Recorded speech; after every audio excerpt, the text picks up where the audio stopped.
terms of practicality, what are kind of maybe your tips and your perspective on the steps that students can take to kind of speak their mind while not sacrificing kind of their future perspectives? Well, I can tell you a couple of things that are very practical.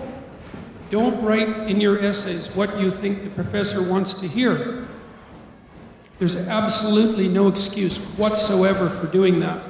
Now, first of all, most professors, even those who have descended into a state of ideological possession, let's say, most of them still have enough character to grade an essay that's well written properly.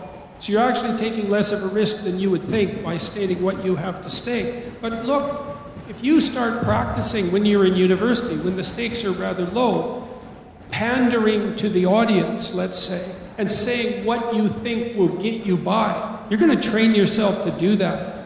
And what that means is you're going to train yourself in the falsification of your character. And your character is the only thing you have to guide you through life. You know, people dream of riches and they dream of luxury and all of that, but that's a thin defense against the harsh realities of the world. You have your character.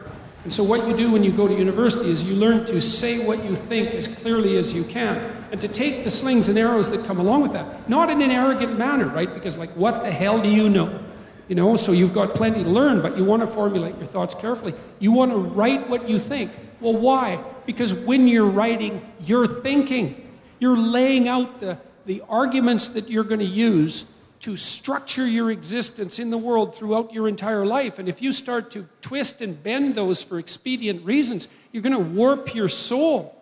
And I mean, I could talk about that neurophysiologically if you want to. You know, you become what you practice. You automate what you practice. So if you automate expedient speech for the sake of short-term gain, then that's what you're going to produce. You're going to produce expedient speech for short-term gain. Well, God help you if you do that. Like, there is nothing that you will possibly do in your entire life that will serve you better than to get control of your voice in university.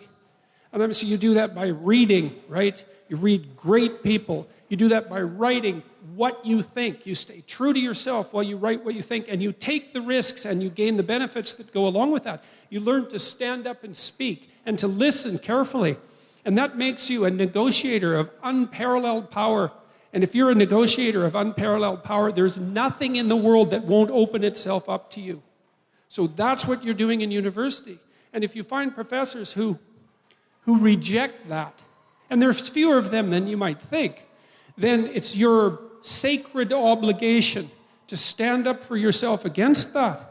Because it's going to happen to you throughout your whole life, and you might as well start practicing how to do it right now. So that's how it looks to me. Yeah, there's an old saying that I write.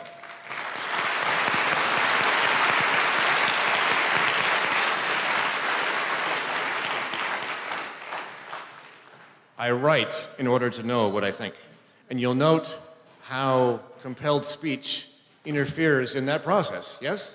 So well, the idea that you have to write what your professor wants is a form of compelled speech. It's like, I really do believe that this is a fundamental issue.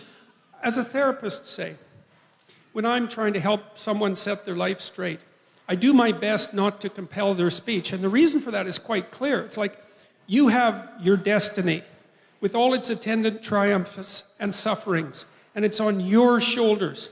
I don't want to tell you how to think. I don't want to tell you how to think because I do not know how you should think. You have to figure that out for yourself. And then you have to bear the responsibility for that. And you're a terribly arrogant fool if you dare to tell someone else how it is that they should conduct themselves through life. Now, I mean, having said that, well, obviously I say, well, you should tell the truth, or at least you shouldn't lie. But that's not a dictate of action, so to speak. It's a dictate of process. It's like, well, you shouldn't interfere with the mechanism that allows you to solve all the problems that you will face in your life. And you come to university maybe to prepare for a profession, you know, and to set yourself up economically. But to set yourself up economically properly, I don't care what your profession is going to be. There is no one who is more powerful than someone who can communicate. It doesn't matter what the field. It doesn't matter if you're a plumber or a politician. If you can formulate your thoughts clearly, if you can conduct yourself honorably in your action and your speech, if you're articulate and careful, then the world opens itself up to you. You have an unlimited horizon of possibility. So, Thank you very much. yeah.